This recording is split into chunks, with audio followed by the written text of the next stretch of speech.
তৈরি করা হচ্ছে বিশেষ এক লোভনীয় খাবার। ঘরোয়া উপায়ে তৈরি এ খাবার দেখলেই যেন জিভে জল চলে আসবে যে কারোর। আর খাবারটি দেখতে যেমন লোভনীয়, খেতেও অত্যন্ত মজাদার ও স্বাদে ভরা।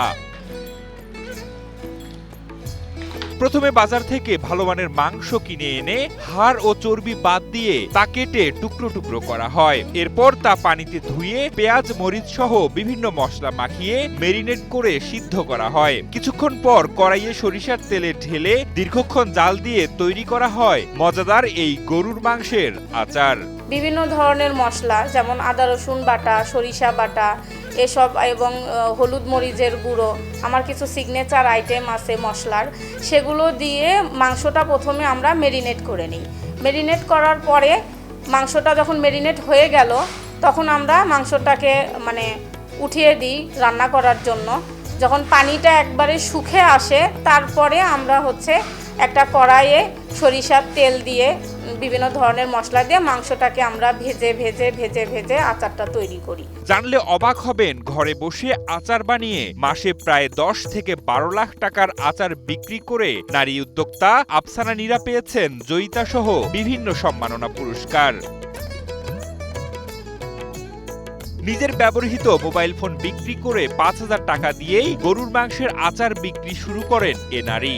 আজ তার বানানো মাংসের আচার এখন রপ্তানি হচ্ছে বিশ্বের 19টি দেশে।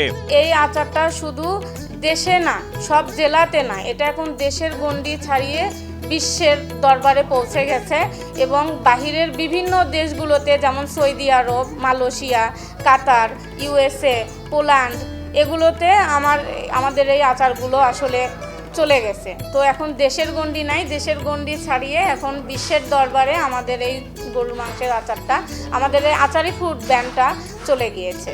বগুড়া শহরের সেইজগাড়ি এলাকার বাসিন্দা আফসানা নীরা। সফল উদ্যোক্তা হিসেবে পরিচিতি মিললেও শুরুটা মোটেও সুখকর ছিল না। অনেকটা গল্পের মতো তার ঘুরে দাঁড়ানো। প্রথমে বিউটিফিকেশন, এরপর কাপড়ের ব্যবসায় সাড়া না পেয়ে ব্যতিক্রম কিছু করবেন সেই ভাবনা থেকেই গরুর মাংস ভেজে ভেজে আচার বানানো শুরু করেন তিনি।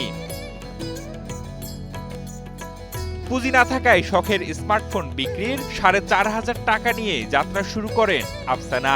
তবে শুরুর দিকে আচার বিক্রি কম হলেও এখন আফসানা ব্যস্ত থাকেন আচার তৈরি ও বিক্রি নিয়ে। চিন্তা করলাম যে এই স্মার্টফোনটা আমি বিক্রি করে দিয়ে যদি আমি আসলে ব্যবসা করি তাহলে আমার কি রকম হয়। যদি আমি সাকসেস হইতে পারি তাহলে হয়তোবা এরকম স্মার্টফোন আমি অনেক কিনতে পারবো। তো আমার ফোনটা আমার অনেক শখের ছিল, সেই ফোন বিক্রি করে আমি আসলে এই আচারের বিজনেসে এসেছি আর কি। আচারি ফুড নামে অনলাইন পেজে প্রচার করে ব্যাপক সাড়া পান তিনি। আফসানা নীরা নিজে যেমন স্বনির্ভর হয়েছেন, আজ তার প্রতিষ্ঠানে কাজ করছেন আরো 15 জন বিভিন্ন বয়সী মানুষ। ধরেন একাই মাংস কাটা, একাই সবকিছু করা। তো ধীরে ধীরে ধীরে ধীরে ব্যবসাটা যখন বড় হয়ে গেল, আমরা যখন বিশ্বের কাছে পৌঁছে যাচ্ছি সব জায়গায়, যখন মাংসর আচারটা আমাদের সব জায়গায় যাচ্ছে, আমাদের মাংসের এই আচারটা কিন্তু সারা জেলা থেকে এখন বিদেশেও আমাদের এই আচারটা যাচ্ছে আর কি। প্রায় 19টা দেশে আমাদের এই গরুর মাংসের আচারটা গিয়েছে। এখানে আমাদের আর আমার এখানে এখন, আগে আমি একাই ছিলাম, তারপরে 2 জন 3 জন এরকম করে করে এখন 15 জন স্টাফ আমার এই আচারি ফুডে কর্মরত আছে এবং তারা তাদের ফ্যামিলি নিয়ে অনেক ভালো আছে। এখানে আমি কাজ শিখতেছি, আপুর সাথে দেখতেছি উনি কিভাবে কাজ করে। ভবিষ্যতে আমার ইচ্ছা আছে আমি এরকম একটা উদ্যোক্তা হতে চাই, নারী উদ্যোক্তা। আপু এখানে অনেক কাজ করে, তো দেখে ইচ্ছা হয় যে আপুর মতো আমরা একদিন হব ইনশাল্লাহ। আর আমরা চাই যে আমাদের ব্যবসা প্রতিষ্ঠান আরো বড় হোক, জানিয়ে আপুর মাধ্যমে আমাদের ফ্যামিলি চলে। ঠিক আছে, আমরা এইভাবে অনেক ভালো আছি। শুধু তাই নয়, গরুর মাংসের পাশাপাশি আম, রসুন, তেঁতুল, বরই, জলপাই, ইলিশ, চেপা সহ বিভিন্ন মৌসুমী ফল ও সবজির আচার তৈরি করে পাইকারি ও খুচরা বিক্রি করছেন এ নারী। যুব উন্নয়ন অধিদপ্তর, বিসিক সহ বিভিন্ন প্রতিষ্ঠান থেকে নিয়েছেন প্রশিক্ষণ।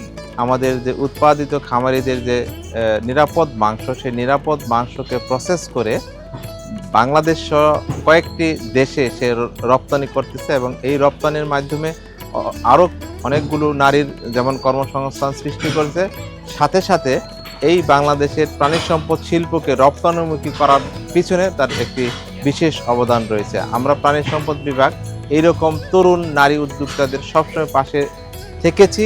তাদের বিভিন্নভাবে কারিগরি সহায়তায় আমরা সাথে থেকেছি এবং ভবিষ্যতে এরকম তরুণ নারী উদ্যোক্তা যারা রয়েছে এরকম ইতিবাচক প্রত্যেকটি কর্মকাণ্ডে প্রাণী সম্পদ বিভাগ সবসময় নিবেদিতভাবে পাশে থেকে গুরুত্বপূর্ণ ভূমিকা পালন করবে ইনশাআল্লাহ।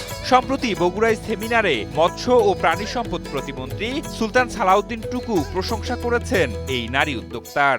আফসানা নীরা উনি বক্তব্য রেখেছেন যে ওনার ফোনটি বিক্রি করে উনি কাজ শুরু করেছেন, আজকে সফল হয়েছেন। 19টি দেশে তার তৈরি করা আচার, মাংসের যে আচার সেটি তিনি রপ্তানি করতে সক্ষম হয়েছেন তার প্রচেষ্টার মধ্য দিয়ে। আমি তাকেও ধন্যবাদ জানাই যে তিনি একজন সফল নারী উদ্যোক্তা।